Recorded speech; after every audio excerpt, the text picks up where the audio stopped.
So, for example, your insurance companies, you may have, depending on the age of your current practice management system, you may have thousands of insurance companies listed, and most people are like, no way. But if you've been on a system for 5+ years, I mean, it adds up. And so you may have added that insurance company for one patient back in 2005.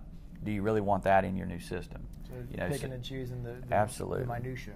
And if you work with your vendor, as we did, and they put a very skilled person in front of you, as they did for us, you can really, with your understanding of your business and understanding of how their system works and their understanding of how their system works and their red flags of, no, you don't want to do that. Hey, you only want to bring over this information. Do you want to bring over deceased patient information? I mean, there's a lot of things like that you may never think of that you have to sit there and go, well, I don't know. And so you bounce the ideas off, well, what does everybody else do? Well, what? And that's when you call you. So that 2 month plus time period, or even if you have a 6 month process or time period you have to wait, I would encourage you to take that time, do all the webinars you can, all the demos. I mean, just get inside your product, because the more you learn about the product you've selected, the more you're going to make it scream for you when it gets here. What about when it came time for go live for the EMR? Because you said earlier, started with the practice management system first, then brought the EMR up for four out of the 9 docs. Correct. 4 out of 9. Got them started.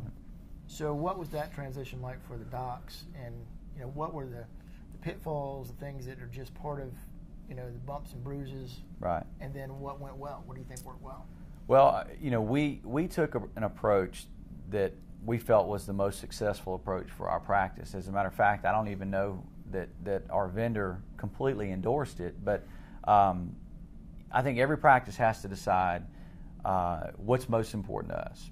My wife's group, pediatric group, went live with Greenway a little over a month ago. Everybody went live, every doctor live day one. Wow. In her office. Okay. She was excited the other day. Saw within first month 34 patients in a day. On the EMR. I mean, right. and I can't say that in the first month that I had a doctor do that. Right. But different specialties and different approaches. But for them, they did it in a downtime. Where they could. It's not flu season. Things like that. So that's what worked for her practice. For us, and I warned her about doing it that way, but.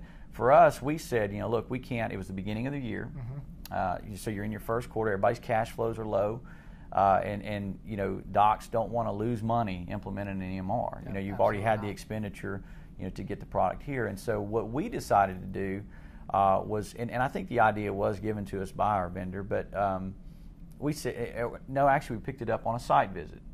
That is something very important to do. Different practice, a large cardiology practice. We're in Alabama. We went to Arkansas and saw a large group. We felt that was important, and learned from them that what we did, we copied them in that we said, okay, doc, of the 4, your next day in clinic, you're going to see 2 patients, EMR, and the rest of your patients you're going to see like you've always seen them, and so you just slowly introduce them. And what we learned from the others that did it, and what we saw internally was. It allows the docs to pace themselves, and that can be bad as far as getting them on the EMR quickly, or it can be good. And it was good in our case, I felt, because what we did was, as had happened in the other group, they start with 2, and then they say, okay, give me 4 tomorrow, and then give me half of my patients, and then before you know it, they're full blown. I mean, I remember week 1, 2 of the 4 physicians said, well, I'm never going to do a new patient the old way again, because as long as we got this here, I'm going to do all my news in the system. And then, in our office, of those same 4, I still to this day have a gentleman that, he says, well, he's just better on the system with his, he still wants to do a little more with his new patient, and he's not like those 2. And so we have a system that's very flexible. It's probably could be argued that it's inefficient in some ways, our implementation process. Okay. But again, we have some differences among physicians, but everybody, wants to hear in the demo that it can be modified to meet your needs and my needs, and it can. I mean, our system can, and most of them can. And so you do what you have to do to keep them efficient, to allow them to do what they did prior to the EMR, and hopefully more efficiently. And when you can do that, man, you've hit a home run. But so you just have to work with them, and that was the right approach for us to take. So we let the guys at their own pace, come on. I think, and I hope I say this, I think it was physician number 5 for us, number 5 out of 9. When he came on, he was a little unique in that we went to train him, and he wanted us to train his nurse. And you think, well, that's a bad idea. But what we quickly learned was he was more comfortable asking his nurse questions about the system. It kind of goes back to the guy being afraid to move the mouse in the demo, our physician champion. And that's my interpretation, but that's kind of what I witnessed. And this gentleman was, I believe, at the time, 68-year-old cardiologist. Okay. So there's somebody that is watching this that probably has a guy in their clinic that they wonder, he only would go to the internet to check a few sports sites, maybe one email option. Right. So he wasn't very. But within, I hope I don't say this wrong. I want to say 75% of his clinic, he was seeing EMR within the first month. I mean, wow, he took off. Cool. I mean, he took off, but we didn't force him to learn it the way the first 4 did. We didn't force him to do it this way. Different strokes for different folks, and kind of, okay, well, this is going to make more sense for you.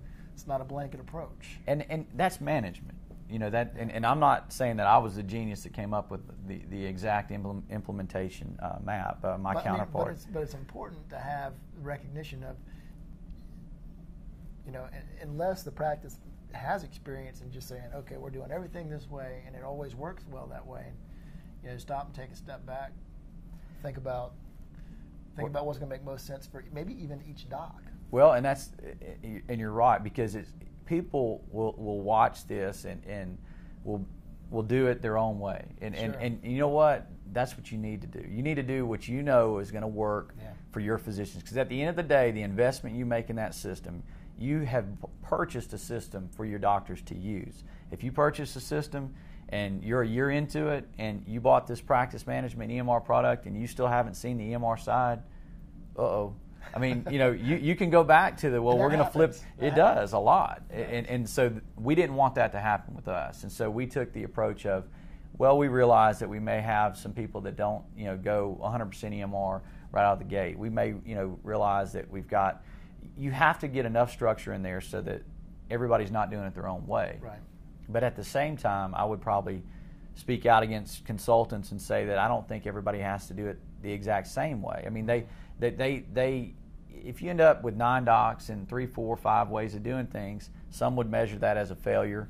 But I'm telling you, in reality, to be successful, it may take that. And understand that the differences, could be very minute.